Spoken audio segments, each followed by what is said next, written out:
Psychological composure fails quietly in social settings, not through conflict, through dispersion. You enter a room, multiple conversations, multiple expressions, multiple expectations. Attention spreads. You track faces, tone shifts, unspoken signals. Nothing dramatic occurs, yet something essential weakens. Your center. Most people assume social discomfort comes from people. It does not. It comes from divided attention. The mind begins managing impressions. Am I being perceived correctly?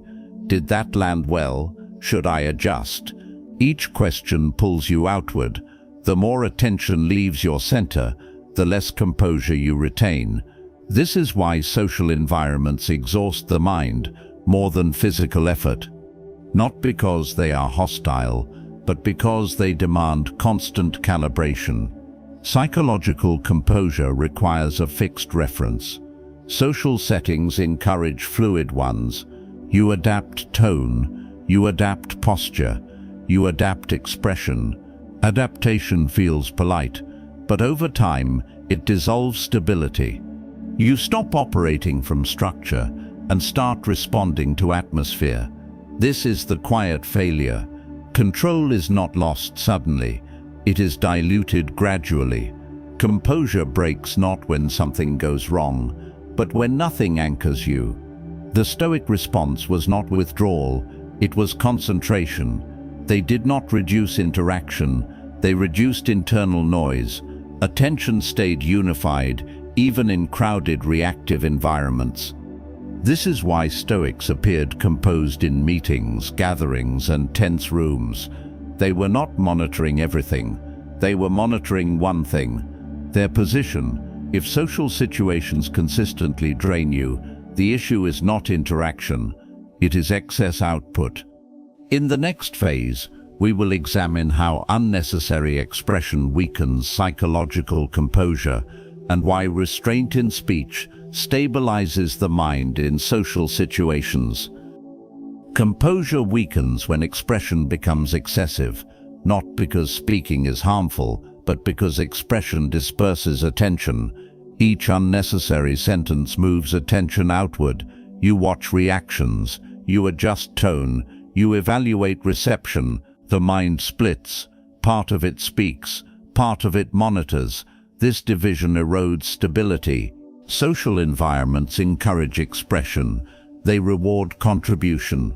They pressure response. Say something, add value, clarify yourself. This creates a quiet trap. Expression begins to replace presence. You speak to manage perception instead of to convey necessity. The more you explain, the more you adjust. The more you adjust, the further you move from center. This is why social interaction often leaves people unsettled, not because they were challenged, but because they overextended. Words were used to regulate emotion instead of to communicate meaning. The Stoic position was precise. Speech was deliberate, measured, limited, not to appear distant, to preserve composure. They understood a simple truth: silence preserves center. Unnecessary speech dissolves it. This is not withdrawal, it is restraint. You speak when alignment requires it. You remain silent when expression would leak stability. As speech reduces, attention consolidates. Judgment clears. Presence strengthens. This is the foundation of psychological composure in social situations. In the next phase, we will reframe silence correctly and show why saying less often carries more weight than extended explanation. Silence is not absence, it is containment. Most people misread silence because they treat it as non-participation. The Stoic view was precise. Silence was position. When you do not speak, attention stays unified. You are not projecting outward. You are not managing reactions. You are not adjusting to response. You remain centered. Speech, when it occurs, emerges from this center. Not from urgency, not from anxiety, not from the need to be noticed. This changes the effect of words. Few words, spoken from stability, carry more weight than many words, spoken from adjustment. This is the correction. You do not reduce speech to appear mysterious. You reduce it to preserve structure. Silence becomes a filter. Only what is necessary passes. Everything else stays contained without tension. This is why composed individuals often speak less. They are not withholding, they are selecting. Selection requires judgment. Judgment requires stillness. When silence is understood this way, awkwardness disappears. Silence feels deliberate. You are no longer waiting to speak. You are deciding whether speech is required. Authority returns to you. Conversation slows. Momentum settles. Pressure dissolves, because you are no longer feeding it. In the next phase, we will apply this restraint directly in conversation and show how saying less creates clarity, respect, and psychological composure without performance or withdrawal.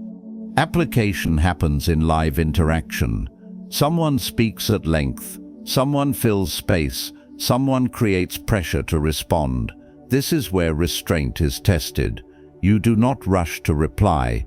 You do not compete for airtime. You do not fill silence to reduce tension. You allow gaps. Those gaps are not empty. They stabilize the interaction. When you speak once. You state what is necessary. Then you stop. You do not circle the point. You do not over-clarify.